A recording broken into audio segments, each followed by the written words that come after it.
Мектеп бул жалаң эле дубал эмес, ал жер балдар билим алып калыптана турган айлана чөйрө жана жамаат. А бирок окуу имараттарында бир топ кооптуу жагдайлар бар экендигин көпчүлүгүбүз биле бербейбиз. Мындан улам жалпы билим берүү мекемелеринде коопсуз аймактарды түзүү багытында пилоттук долбоор ишке ашты. Ал билим берүү жана элим министрлиги, биом экологиялык кыймылы жана Конрад Аденауэр фонду менен биргеликте Европа Союзунун каржылык колдоосунун алкагында жүрдү. Анын максаты мектептердеги коопсуздукту камсыз кылуучу механизмдерди өнүктүрүү болуп саналат. Бул багытта бир нече мектеп пилоттук негизде тандалып алынып, иштер аткарылган.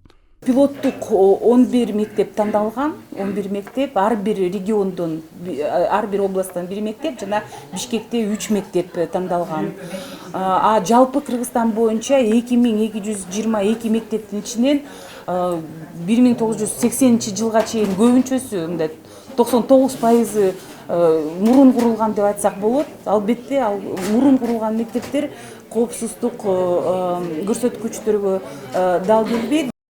Ошентип ал окуу жайларда курулуш жана ремонт иштерине материалдарды сатып алуулардагы коопсуздук маселелери каралган. Анда окуу имараттарына коюлуп жаткан эшик, терезе, линолеум, туш кагаздар менен сырдоо үчүн алынган боектор жана башка курулуш материалдарын сатып алууда алардын ден соолукка терс таасири тийгизген фактылары ачыкталган. Мындан сырткары бул багытта тендерлер жарыяланганы менен анда негизгиси арзан баага басым жасалары өкүнүчтүү экендиги белгиленген. Анткени мындай жагдай ден соолукка зыян алып келбей турган материалдардын сатылып алынышына кепилдик бербейт дешет адистер. Мектеп коопсуздугу боюнча типовой колдонмо чыгардык.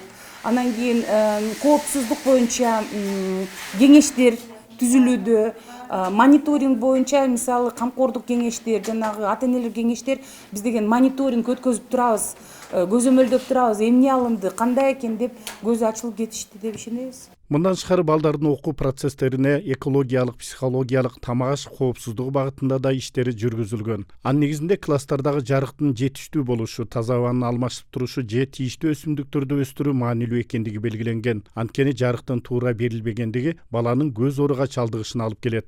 Мектеп чөйрөсүн жасалгалоодо баланын билим алуусун жеңилдетип, ага шык боло тургандай психологиялык жакшы жагдайдын жаралышына алып келет. Жашылдандыруу ошол мектептин жана абасын тазалатып турган атайын өстөрүн гүлдөрү болот экен. Ошол гүлдөр менен дагы ошол мектептин ичине тигилди да ошол класстарга.